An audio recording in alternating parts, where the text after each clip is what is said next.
여러분, 대한민국의 저출산 이미 세계적으로도 이름이 났습니다.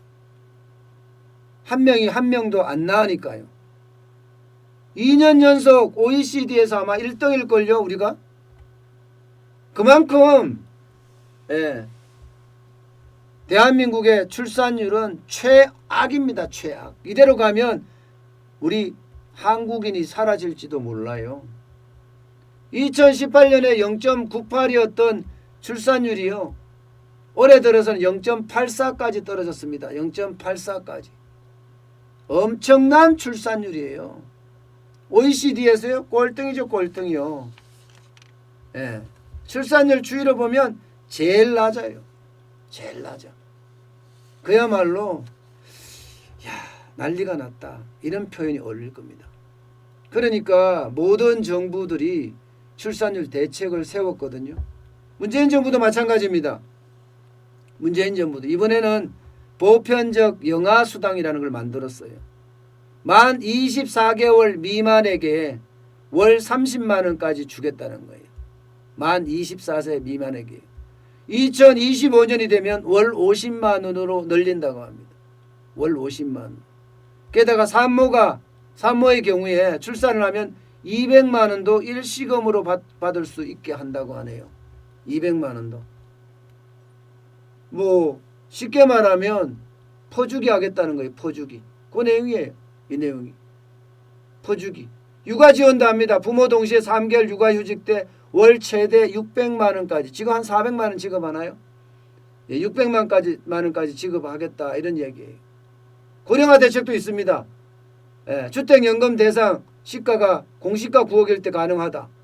생계급여 부양자 의무자 기준 폐지하겠다, 이렇게까지.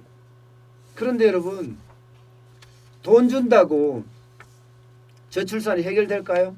안 됩니다. 지금 내년에 당장 36조 쏟아붓겠대요. 36조. 2025년까지 총 192조를 쓰겠다는 거예요.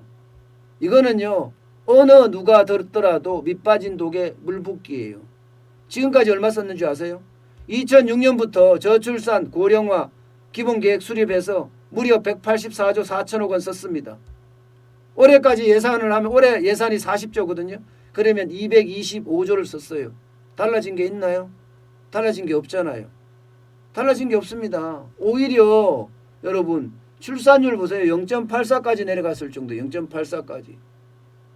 이게 OECD 국가 중에, 경제협력 국가 중에서 제일 꼴찌 2등에 2년 연속 했어요. 2년 연속. 왜 이렇게 될까? 왜 돈을 엄청나게 쏟아붓는데도 출산율은 계속 떨어지기만 할까? 이게 다양합니다. 그 이유는 굉장히 다양해요. 기본적으로는요, 정책이 겉돈다는 사실이에요. 정책이 실제 아이를 낳아서 아이를 키우고 교육시키고 시집장가 보낼 때까지 그 과정을 쭉 보면요, 등골 브레이크라고 이야기해요. 등골 브레이크. 등골이 부러질 때까지 일한다는 이야기예요. 등골 브레이크. 게다가 지금 모든 물가가 다 올랐기 때문에 아이 하나 키우기가 만만치가 않아요. 육아 비용도 엄청나고 교육 비용, 사교육 비용 엄청납니다. 그러면 어떻게 해야 될까요, 여러분? 그러면 어떻게 해야지 아이를 낳을까요? 그거는요, 애를 낳으려고 하는 젊은이들한테 물어보는 게 최고 좋습니다. 어떻게 하면 아이를 낳을 수 있을까? 정책이 겉도는 것이 아니라 현장에서 많은 사람들의 이야기를 들어가고 또 들어가면서 거기에 따른 육아 정책, 또 고령자 정책을 쓴다면 아마 그 정책 효과가 엄청나게 먹혔겠죠. 지금 당장 어려워하는 게 뭔지, 그러면 그들에게 어떤 걸 해줘야 될지, 현장에 완전히 오리엔티드 된, 현장에 완전히 밀착된 그런 정책을 펴야 한다는 거예요. 그렇지 않고 계속 퍼주기 정책만 펴잖아요. 그러면 똑같은 일이 발생합니다. 실제 말입니다. 얼마나 정책이 겉돌았는지 제가 하나 설명드릴까요? 이게 청년 실업을 올리면 출산 정책이 좋아진다고 이야기를 해서 지금 1기에 이어서 2기 인구정책 태스크포스 팀을 출범을 시켰습니다. 김영분 기재부 1차관이 팀장이에요. 예, 인구정책 태스크포스 팀, 그러니까 TF팀이에요. 여기서 뭐 했는지 아세요? 청년 디지털 일자리 만든다. 이거 많이 만들면 결혼하고 결혼 많이 하면 애 많이 낳을 거다. 이런 이야기잖아 결론은. 그런데 이거 완전 실패예요. 성적이 그냥 초라하기 짝이 없습니다. 청년 디지털 일자리 사업을 통해서 민간 업체에 채용된 사람이 2만 3천 명이에요. 원래 6만 명 예상을 했거든요. 2만 3천 명 엄청나게 턱도 없죠.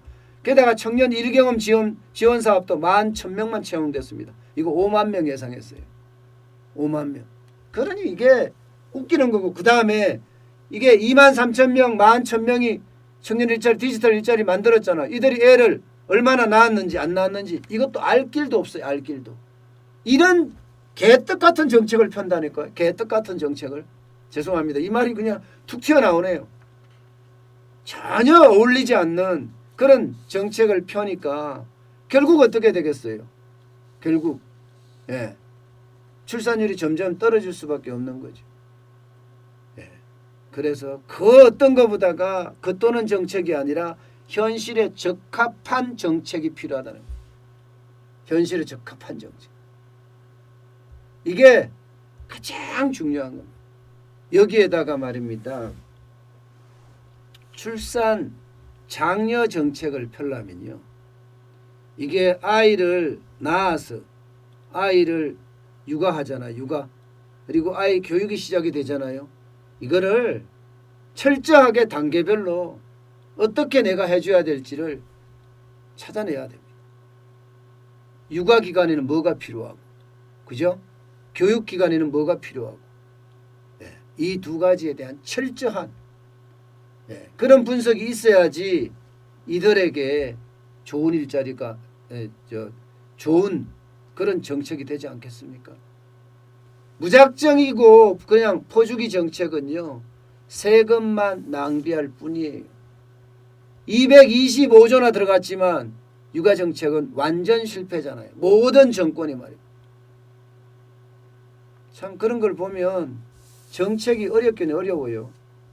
지금 막무가내 멋대로 정책을 계속 펴는 게 더 문제죠. 정책은 참 과학적이고 객관적으로 펴야 하는데 막무가내 정책을 펴면 그런 일이 그야말로 노다지로 발생합니다. 노다지로.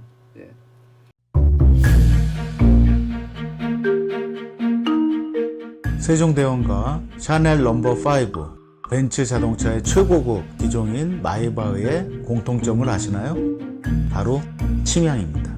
침향이란 동남아시아에서 자생하는 침향나무가 상처를 입었을 때 스스로를 보호하기 위해서 분비시키는 침향나무의 진액입니다.